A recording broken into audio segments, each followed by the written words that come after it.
potentially finish this TBR because I want January to be a white month.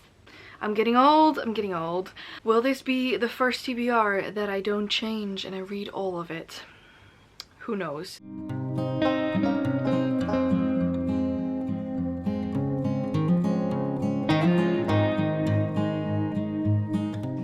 Hello lovely bookworms, I'm Esmay from Paradise of Pages on Instagram and also on Twitter, and welcome to a new video. Today we're doing my Game of the Books video, and fun fact, this is the first video I'm filming with my new camera. I don't think you've seen it yet, but it will be in next week's vlog, I'm thinking. But I have gotten myself a new camera and I am so obsessed with it. I think it looks amazing, at least I hope I do. I'm looking at the viewfinder up there. I just hope that you are enjoying it as much as I am.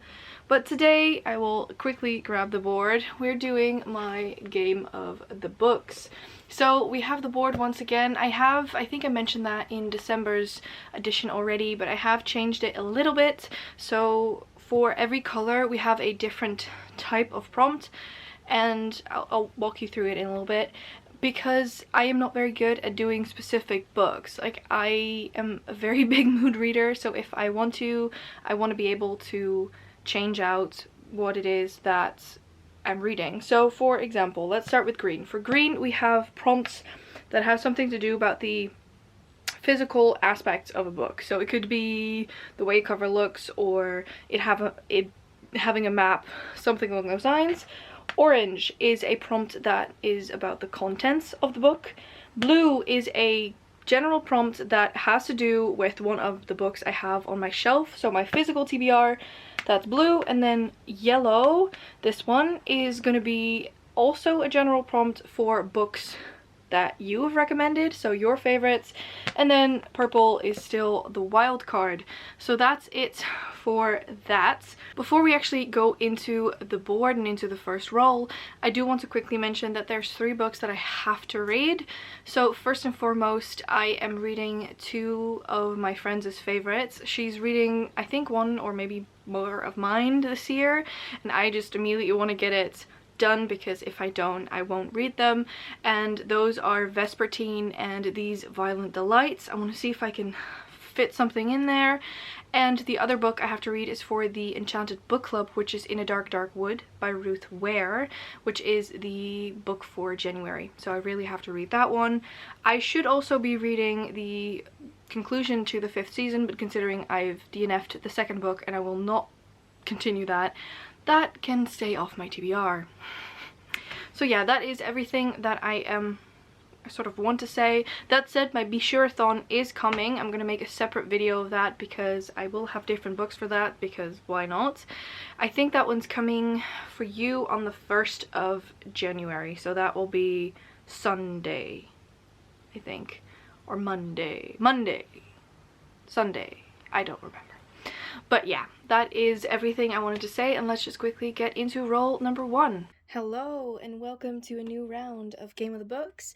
I have an entirely new stack of cards, as you can see.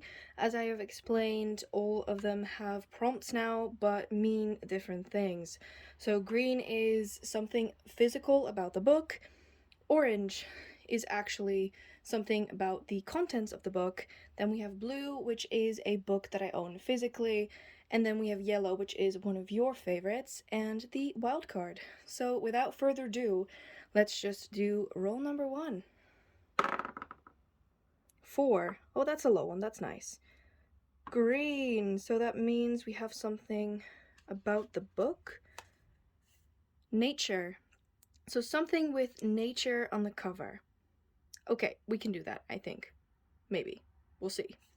Okay, so the first roll, we have these very cute new cards. Can we focus? How cute are these? And the first one was a nature prompt. So for this one, we have to have some type of element of nature on the cover. And I actually have the perfect book for this, because this is a book that I want to read in January, and that is The 10,000 Doors of January by Alex E. Harrow.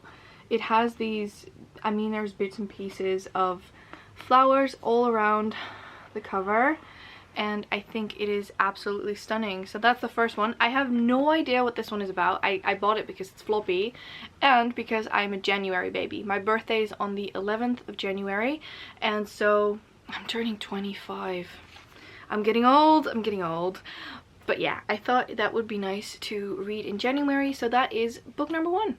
Let's continue on to roll number 2. Roll number 2. So don't mind the Christmassy nails, they're still here. 13, meaning it's 17, I'm thinking.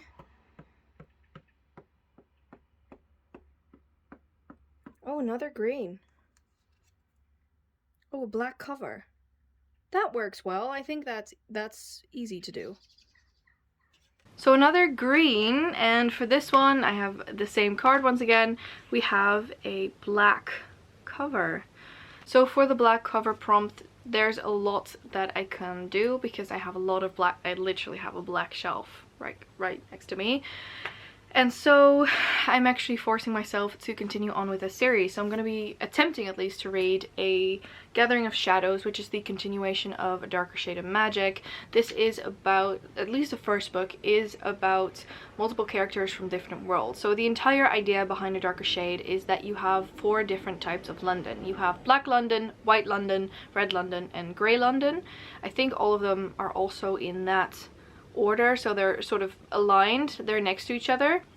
And we follow Kel, who is able to, I think he's like a Antari, so he's able to move between these different types of London, and one of the Londons, Black London, has actually been defeated, or it's been destroyed, but a simple, like, one piece of magic that came from Black London has survived, and Kel finds himself in the possession of this, and it's very dangerous, and he wants to get rid of it.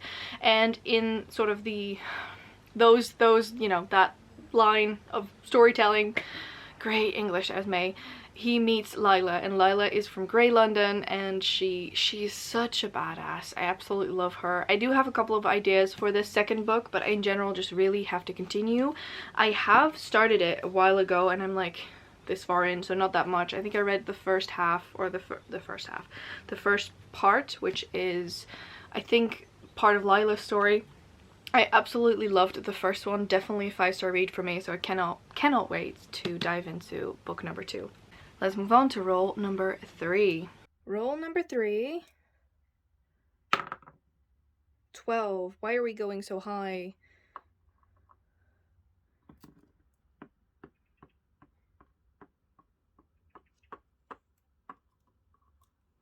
I don't think you can see it really, but it's 29, so that's another green.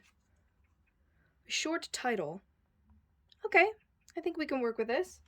So we have another green. I feel like we are going all green, which I hope not, because I want January to be a white month.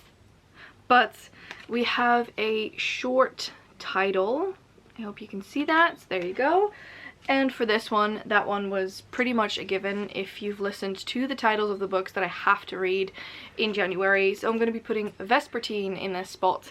It literally is one word, so I don't think that it can get any shorter than this, unless you have a book without a title. But yeah, Vespertine is one word, so I figured that would fit. I'm really excited for this. I loved Sorcery of Thorns by the same author. It's actually focusing on her face. Nicely done, camera. And I loved that one, so I can't wait to see what this is about. It is actually, from what I've heard, it is about a woman who's training to be a Grey Sister, and Grey Sisters are these nuns that take care of the dead, or of dead bodies mostly, and make sure that they pass on gently into the next life. And I think there will probably be some type of strife and struggle. I am not sure if this is a standalone or not. It could be. In general, I'm just very, very excited for this. How stunning is this cover, by the way? I just love the way it looks. It's so beautiful and so shiny. So that is my 3rd book. And let's move on to roll number 4. I'm pretty sure I didn't mention that, but we're doing 5 rolls. And I think we did 4 last time, or 5, I'm not sure. But I think 5 is a decent size amount of rolls. So yeah, let's just move on to roll number 4. Roll number 3 and roll number 4. Oh, That's rolling out of frame, but that's 12.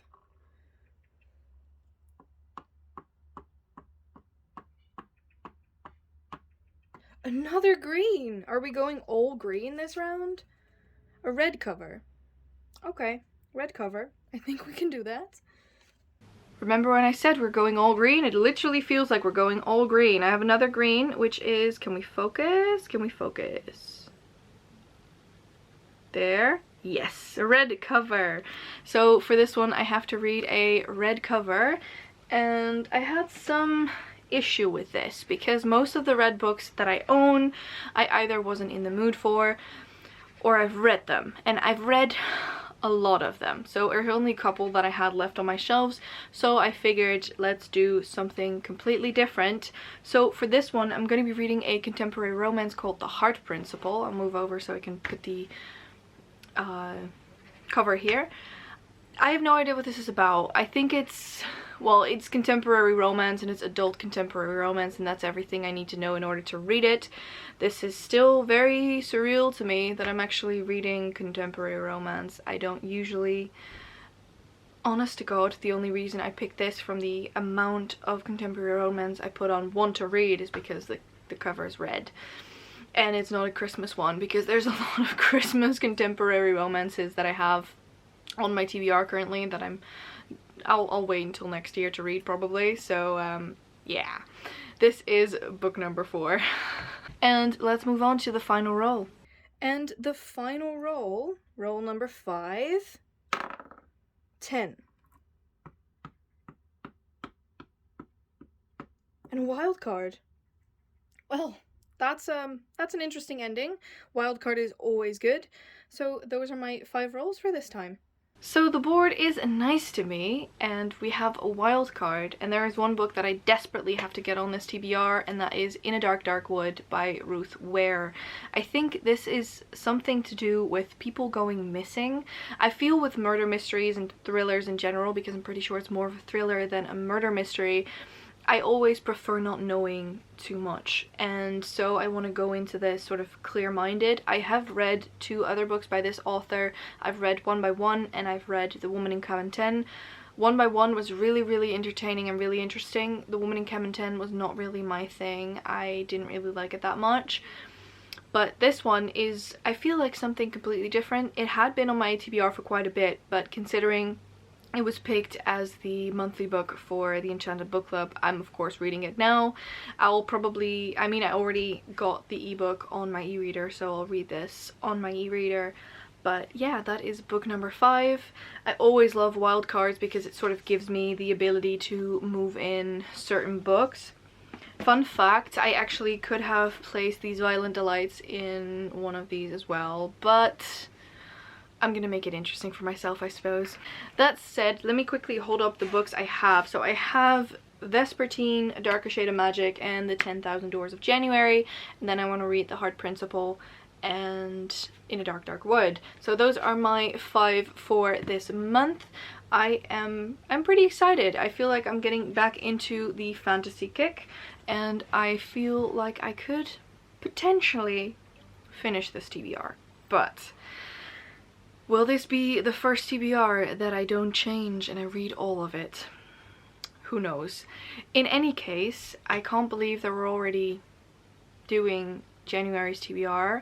How has the year passed so incredibly quickly? I am very excited for 2022. There's a lot of great things on the works, a lot of great things planned, lots of readathons. I mean, Desertathon is of course coming back next year, which I'm so excited for, and in general I hope that you will stick around, stick around, Esmay, for this new year. And I want to thank you all so much for watching. Please subscribe to our channel and press that little bell icon so you get post notifications every single time that we post, and I hope to see you all in the next one. Bye!